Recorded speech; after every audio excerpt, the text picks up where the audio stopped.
Today I will be teaching you about TimeToast and about its features. TimeToast is a website where you can create and share timelines of any topic that you want. There are many advantages and disadvantages of TimeToast.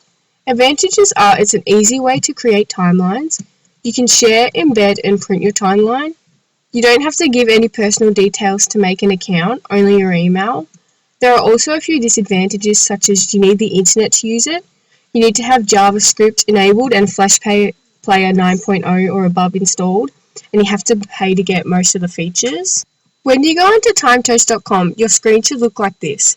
If you scroll to the bottom of the page, you can explore other people's timelines. You can look at the popular and latest timelines.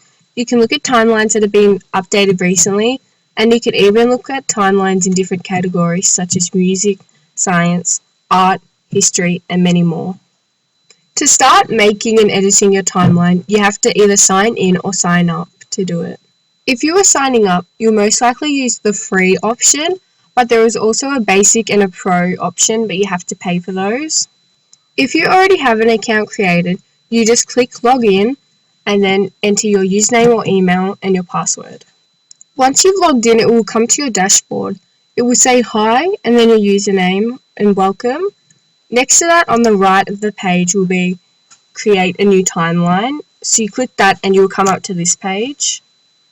Here you can choose an image for your timeline, also enter your title and the category that it falls under. For the purpose of this video, I will just call it example, and I won't put it under a category or choose an image. Once you've chosen your name, you just click go and you're ready to start. Once you click go, you'll come up to this screen.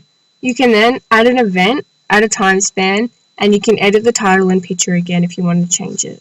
When you add a time span, you can give it a title, so I'll call it example. And you can have a starting date and an ending date of your timeline. I'll just do 2000 to 2014 for an example. You can also do a description or insert a link for it. Then you just click create time span and the time span for your timeline is done. To view it, you have to scroll across like this, using this, and once you have dates, it'll scroll across. To add an event, you again add your title, date, description, and you can choose an image if you like. Again, I will just call it example, and I'll keep the date like that, and for a description, I'll just write example again. You then click create event, and it will appear on your timeline where it should be. You can edit it anytime by just clicking it again. To edit your title and picture anytime, you just click on the edit timeline, and again you can just change it. It's as easy as that. To add a photo to your event, you just click on the event, choose an image, and then you just upload an image from your file. To upload an image, you just select the image that you want and click open.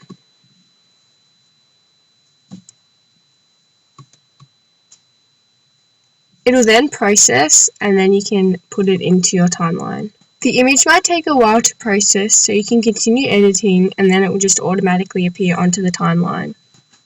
Once you've done, just click upload event and the photo will be added to it.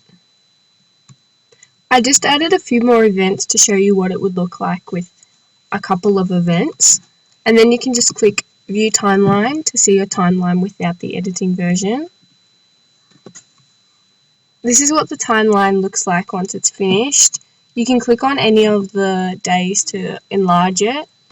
If you add a description, obviously you can write a larger description and then you can read about it as you click on each of the dates.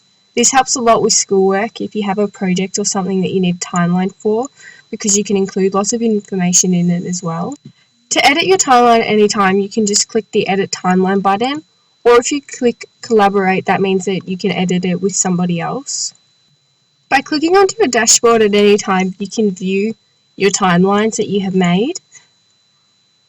They automatically save, so there isn't a save button on them.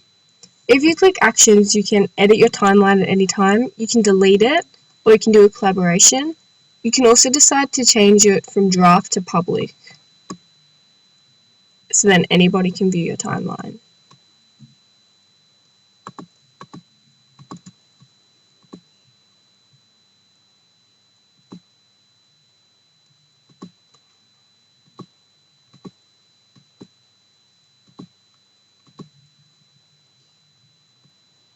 thank you for watching, and I hope that you learned more about TimeToast and that it's a great website to use.